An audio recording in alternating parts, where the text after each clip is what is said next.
para lumambot. So, sarap yung mushroom na yan. So, hindi ko healthy din yan. So, yan na lang kasi ang meron ako. So, naisip ko magluto ng miswa.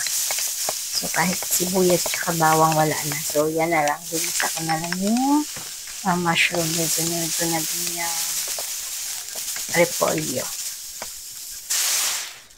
Yan. So, nilagyan ko na ng tubig para lumambot yung ating mushroom.